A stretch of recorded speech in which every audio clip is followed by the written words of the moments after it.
من المؤمنين رجال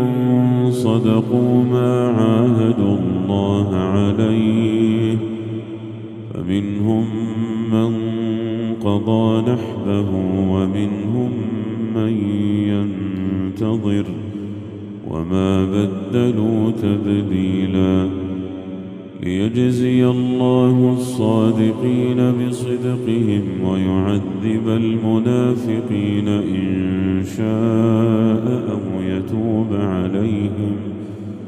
إن الله